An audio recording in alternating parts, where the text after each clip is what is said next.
What is up, MMA fans? This is Tudo Leonte for Sherdog here, and today I'm with UFC middleweight fighter Mr. Chris Curtis. Hello, Chris. Welcome on Hey, what's Sherdog. up, guys? What's going How, on? how are you today? I'm good, man. I'm good. Living the life. Getting ready to go work out here in a little bit. But for now, hanging out with you guys. Are you still at home right now? Right?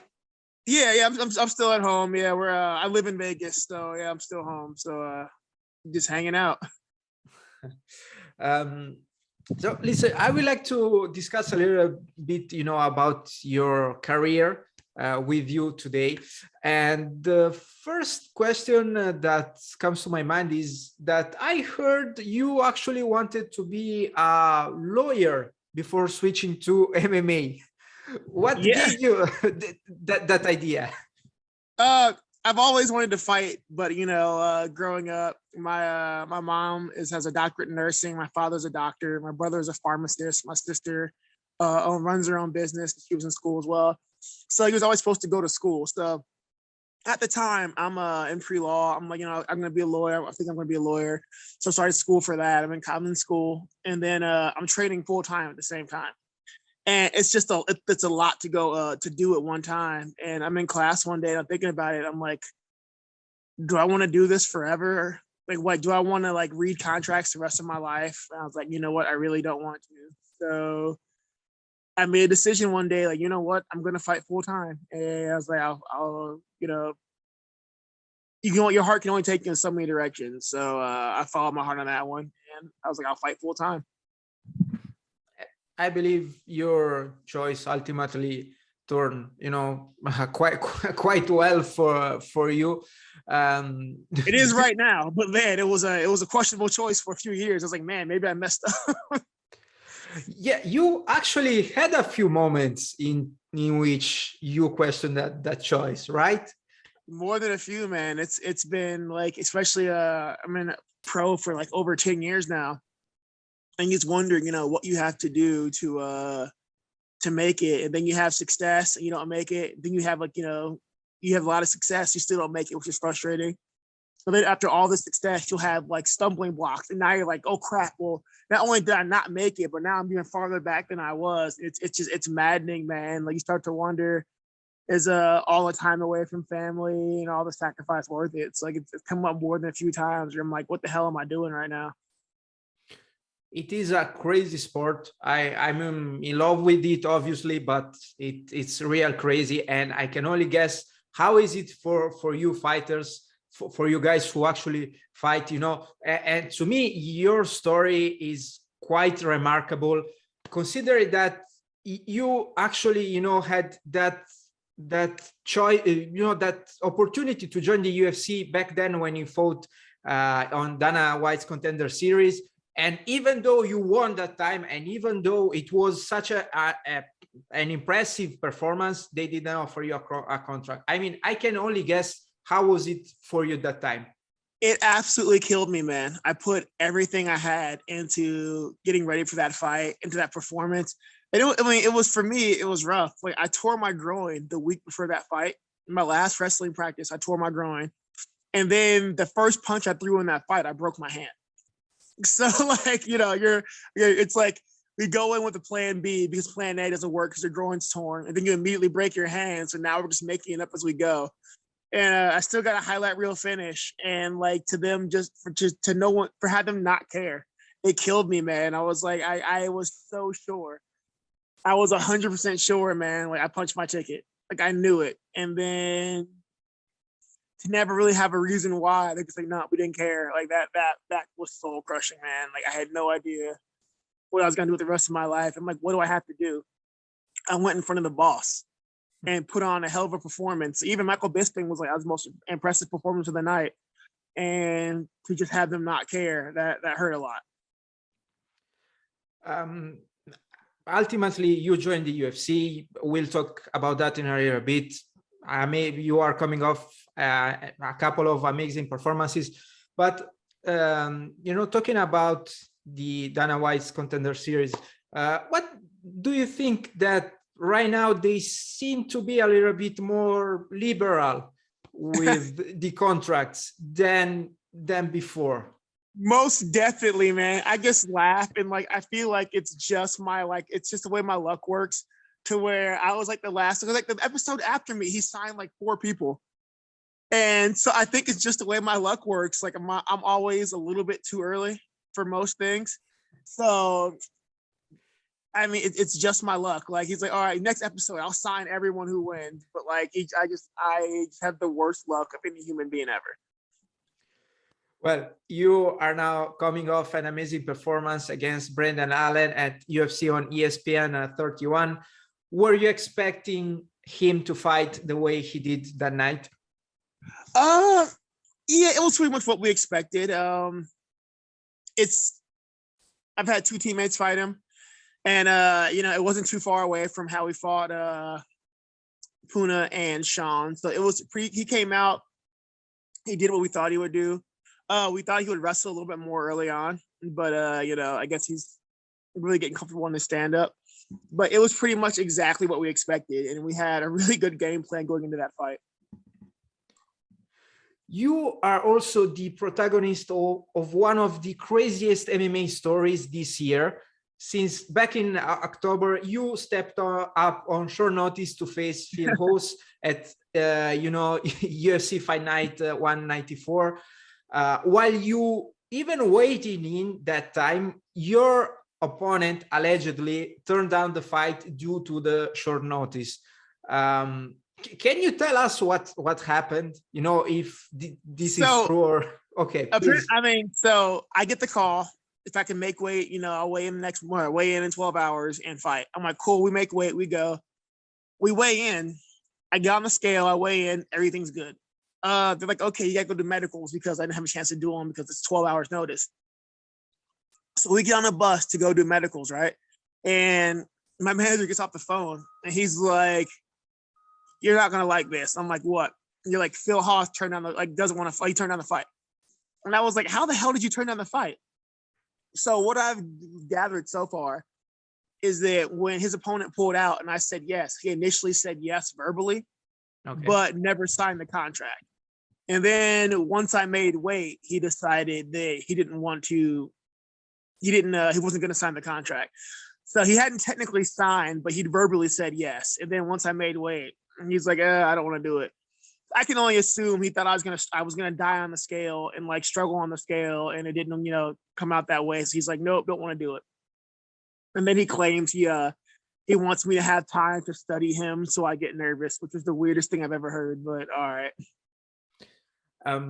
If you were in his place, would you have accepted, to face someone on a less than 34-hour notice? It was really crazy that time, really. No.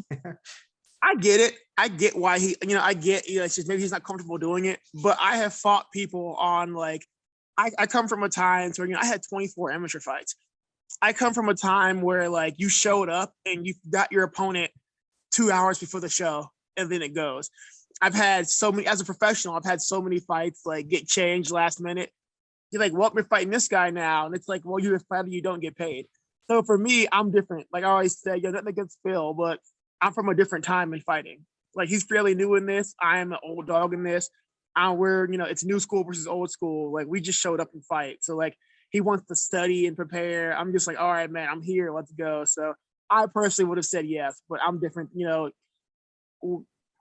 The old heads are built different. So it's just, it's the new school thing. So more power to them. But, it's just not how we used to do things. Eventually, you and Hawes locked horns at UFC 268. How crazy was it for you to make your UFC debut at the Madison Square Garden? It was I loved it, man. I absolutely loved it. It was great for me because boxing was always my first love as a kid. So Madison Square Garden, man, it's the most famous arena in the world, especially for boxing. It's where everyone wants to go. So after being denied my UFC shot for so long, I get to debut at the most famous arena on the planet, the most legendary arena on the planet. I couldn't have asked for a better Cinderella story moment, man. It was absolutely amazing. You fought and won 6 times in 2021, including 2 UFC battles. Which one is the fight you are most proud of? Probably the Brendan Allen fight, because the Phil Hawes fight, everyone's like, oh, you got lucky, blah, blah, blah, lucky punch, blah, blah, blah. And, it's whatever. Like, it wasn't my cleanest performance with Hawes, but we knew that he was strong and he was fast and he had a big wrestling threat. So we had to fight that fight and more defensively until, he would slow down.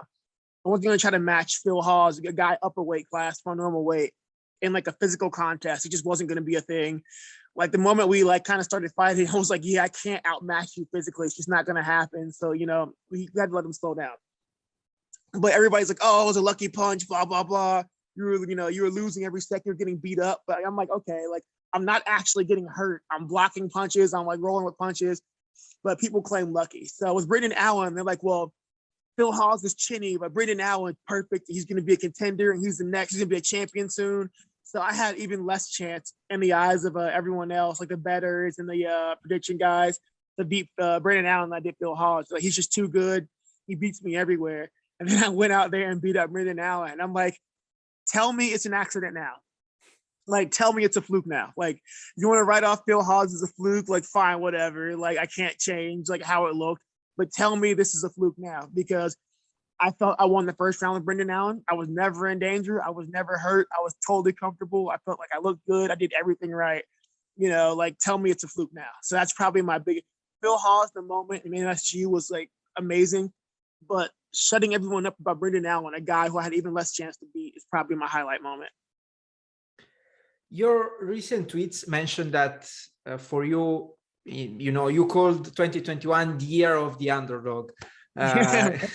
You were regarded as, the betting underdog both times inside the Octagon. Did it bother you? Being the underdog, like the betting like lines, not really. More so like the predictions and people just like Chris Curtis sucks and I'll bet my child's life that he's gonna lose. I'm like, wow, like people really feel that strongly that I suck. Like, so the betting lines didn't bother me because at the end of the day, I lost a shit ton of people money, and I find that hilarious. That like I'm getting messages like I bet against you and I lost my. One guy messaged me like I lost my tuition for grad school because of you. I'm like, you're an idiot. Right? Like you're an idiot for that one. So I take great pleasure in those moments. Like, I've been an underdog a lot of times in my life, man. Like the pipeline to the UFC is different now than it was when I was coming up, when I was younger. So now, you've got like contenders and a bunch of like LFA shows, stuff like that.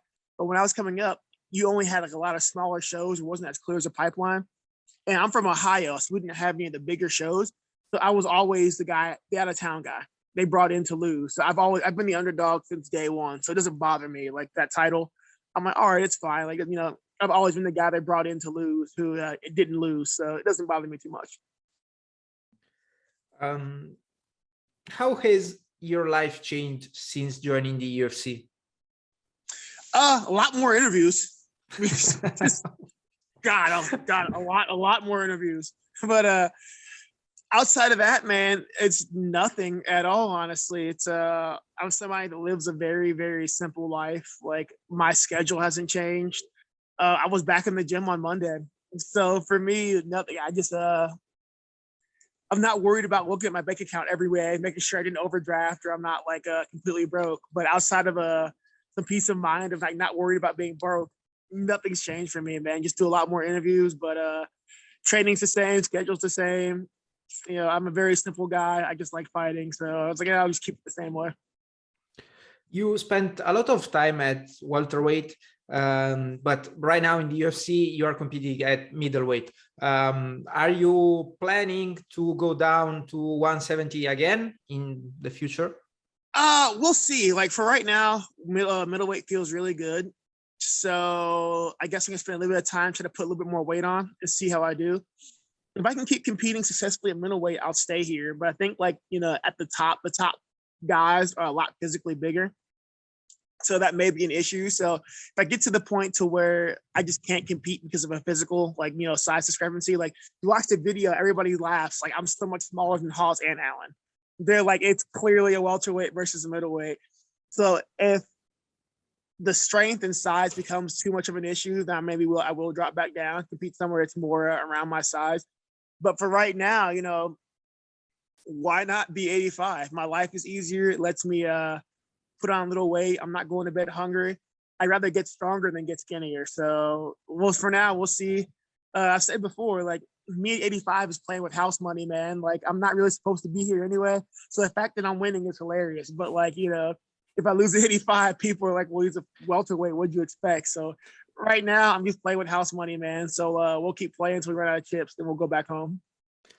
You sound like you are really enjoying, you know, your journey so far, which is, you know, it's good to hear someone who seems so satisfied, you know, with their results, but even, you know, at the same time being a little bit ironic, like you said, you know, I wasn't supposed to win, but I still win. It's, you know, it's good. I will have to consider. I am enjoying it. Like, I definitely enjoying the irony of this all, and just like the complete people are just like, what is going on? And I'm definitely loving the moment of it. It's people are entirely confused about how this is happening, and I absolutely love it. Well, I believe you worked hard for this one.